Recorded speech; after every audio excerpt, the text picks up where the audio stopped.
Okay, listen up here, guys. So a couple of things before we go across the hall to the lab. Okay, first off, reminder that later today, tomorrow's quiz will be posted. Okay, so make sure you're checking Google Classroom tonight. Okay, look over that quiz. It is going to be on properties of compounds and naming compounds.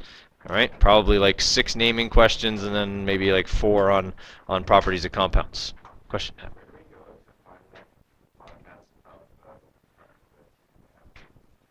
Like after the fact? No, I don't put up the answers before. No, I put it up after. If you go into Power School and you're looking at your grades, if you open up a quiz, there'll be little links at the bottom, and one of those links will be to the podcast I recorded while I marked it. Yes. Okay. Now, for today, okay, a couple of things to keep in mind. When we first walk into the lab, what are we going to get?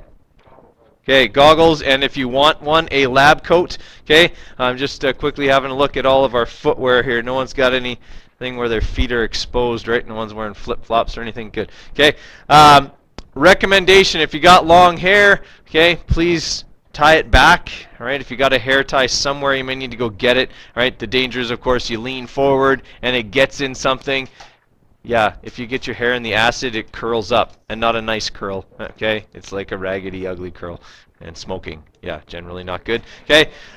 So, also, if you're wearing like a coat or something like that that might also do the same thing, that when you lean over it might get in something, okay, I would say take it off. If you're wearing a hoodie and it's got the drawstrings, I would tie them together or tuck them in so that they don't do that, okay? Little things like that are just little safety tips, okay? Another thing here, guys, safety-wise.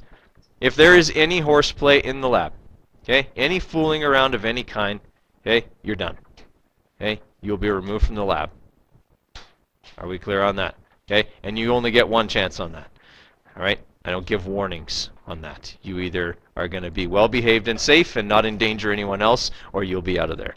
Okay, I just don't take any chances on that. It really sucks when I have to put somebody's face in the eye wash station. Okay, yeah, because generally you're fighting me the whole time when that happens, and it's not fun for either of us. Okay, so we got to make sure that we are safe when we are over there. There are stools, but we don't use them in the lab. Okay, we found that honestly they cause more accidents. Okay, than makes them worth it. So we've put them up on top. Please don't take them down. Okay, you're going to be standing to do this lab. As I said yesterday, the materials you need are on a metal cart at the front of the room.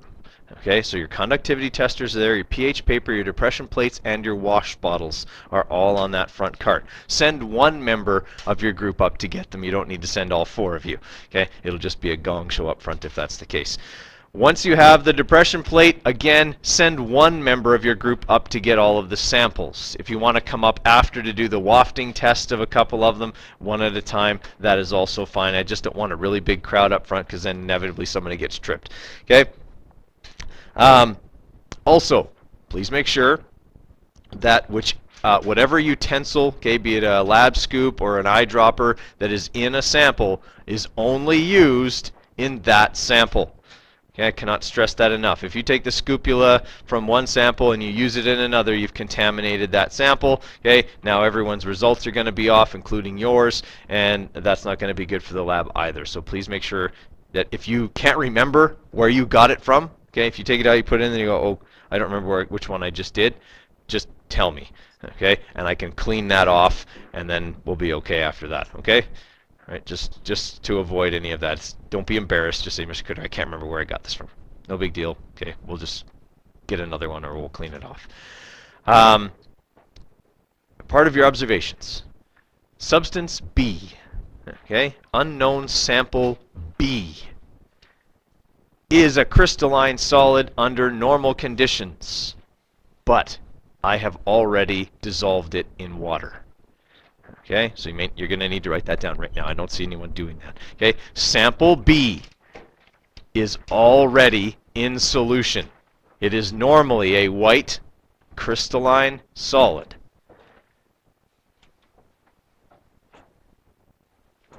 And just so you know, it dissolved very easily. And the temperature went up about 3 degrees. Okay? Just so you have that.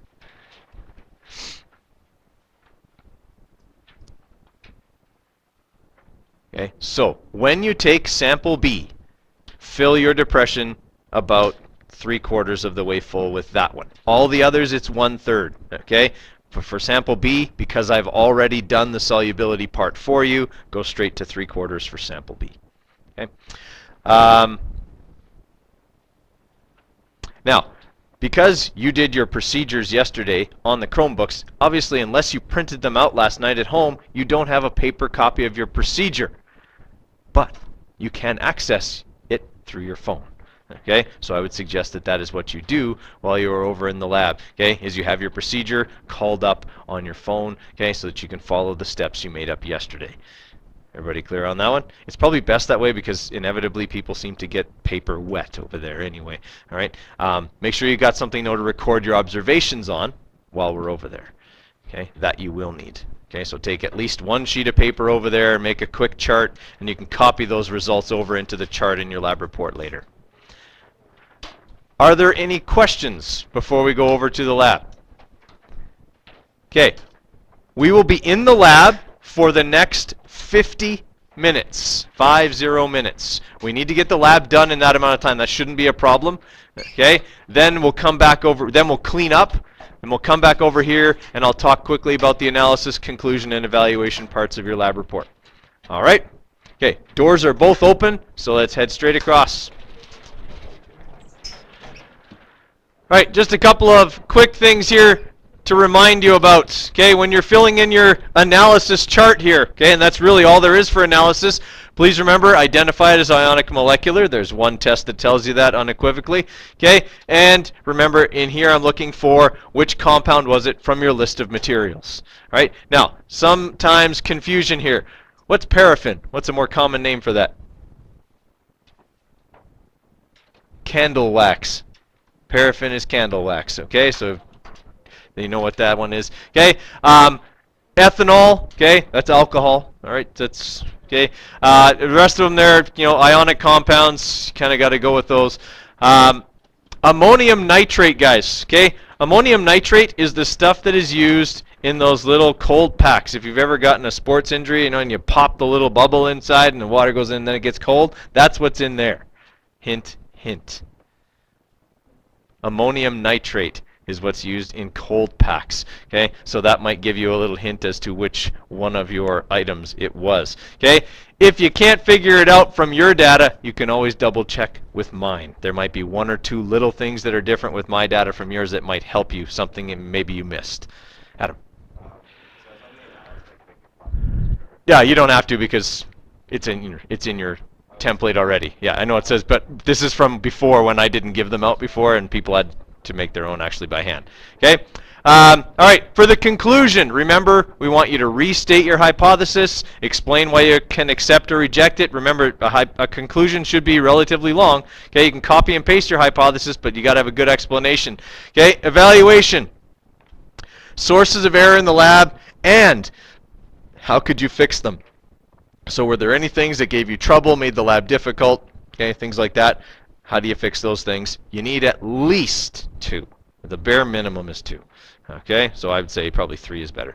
All right, but 2 is the bare minimum. Everyone clear on that?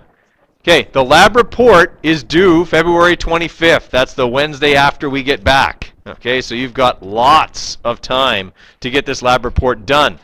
Don't leave it till the night of February 24th, however. That would not be advisable. Get it done early, then bring it in, and I'll look it over. Well, you don't have to bring it in. Just ask me to look it over, and I'll call yours up on my computer, and I'll go over it with you and give you any tips or suggestions that might help you get a better mark. All right? That option is open to you. Please use it. Okay? I'm offering it, so please use it. Questions on that stuff? Okay.